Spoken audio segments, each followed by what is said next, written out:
Hello, welcome to the Gardening Channel. And it's certainly my pleasure to have you with us. I'm your host, Mike Ventura. So today we're going to talk about setting up a diet for your lawns. And on one of our earlier videos, we talked about understanding the three macronutrients that are inside of a bag of fertilizer. It's called the analysis: nitrogen, phosphorus, potassium. The first number represents nitrogen, the second is represented by phosphorus, and the third is potassium. And based upon the time of year when you're fertilizing your lawns, gives you an idea when you want to start changing the diet for your lawns. As an example, when you have the cool season coming through and you're growing cool season lawns, and it's very, very important you understand that you have like perennial ryegrass, fescues, annual ryegrass, Kentucky bluegrass. These are examples of a cool season lawn. And what you also want to remember is, and I refer to this a lot, is soil temperature drops below 55 degrees, the soil basically goes to sleep, okay? So you want to apply a fertilizer to the lawns just to keep the green color going, and again, only for cool season lawns. This does not apply to warm season lawns, such as Bermuda grass, kikuyu. Those are examples of St. Augustine. Those are examples of warm season grasses. So you have two schools of thought going on here. On cool season lawns, you can use either ammoniacal nitrogen or calcium nitrate. Using a sulfur-coated urea product, which is a slow-release product, may not work very effectively because you need the soil to be active in order for that product to start to break down. That's why when you change your diet going into the spring and early summer, that's when you start using these sulfur-coated urea products because they tend to last longer, but they're also benefiting from the soil. Your ammoniacal nitrate and your calcium nitrate, those products break down very, very quickly. They give you a quick green up to the lawns. So as you have a change of season, okay, and this is kind of like where I mentioned integrated pest management, because you want to keep the lawn looking nice even during the dormant period. Cool season lawns, you go through and you make an application of calcium nitrate, maybe beginning in the end of September, early October, when the lawns are going. But you always want to make sure that as long as you have your fescue or your cool season lawns established and actively growing, once the season cools off, the weather cools off, then you go ahead and you can change the diet. And the calcium nitrate or ammoniacal nitrate will get you the green color of the foliage that you're looking for.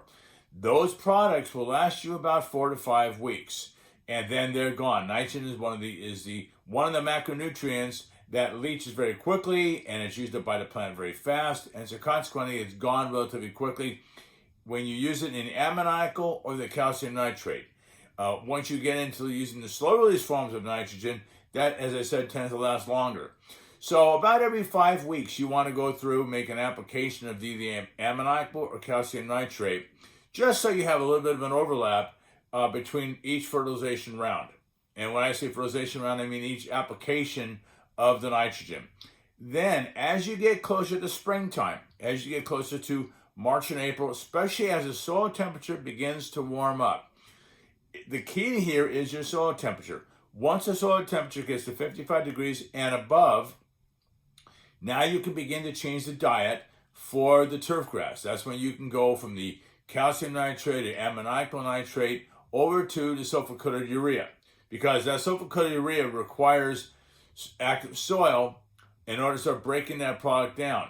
And what's also nice with the sulfur-coated urea products is that there's a coating around each particle, and as you irrigate the lawns, what's going to happen is it's going to slowly break down that particle coating, and you'll slowly release nitrogen. And that's where that slow release nitrogen mentality comes into play. So that's why during the wintertime, because the soil temperature is so cool, sulfur-coated urea is not going to benefit from that. But as you go into springtime, now you can start using sulfur-coated urea, which will slowly release nitrogen, and you get this nice, slow, sustained growth as compared to a flush of growth. And that's what you want. One of the keys to managing a lot of your turfgrass issues is using slow-release products. The reason being is because you don't want to have turfgrass growing at a really fast, accelerated rate during the spring and summer periods. You want to have a nice, sustained growth habit, but not really fast. You're getting this huge flush of growth. What tends to happen when you grow turf grass and it's growing really, really fast, it tends to become susceptible to certain disease organisms which can attack the plant. Also, what you want to do, and you'll notice this on the analysis, and I mentioned in an earlier video, if you look at the analysis, the fertilizer analysis, you want to make sure you have a element known as phosphorus, which is the second letter on the label, and potassium. Remember, it's nitrogen, phosphorus, potassium. The phosphorus is essential for root development, and potassium is essential for disease resistance. So, by using a product that has phosphorus in there and also potassium in conjunction with the nitrogen, now what's happening is you're giving the plant more of a balanced diet. When you look at the analysis on a fertilizer bag, if you see analysis as 15, 15, 15, that means you have a balanced fertilizer. You have an equal amount of nitrogen, phosphorus, and potassium in that bag, okay?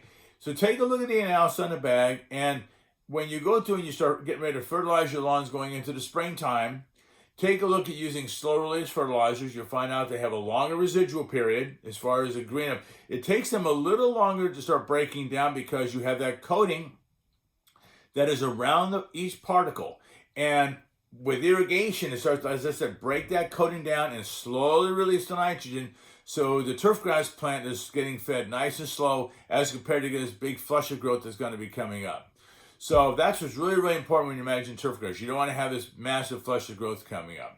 Okay, so that gives you a little bit of insight on moving away, once we get away from the fall and winter fertilization program, and then you change your diet for the spring and summer program.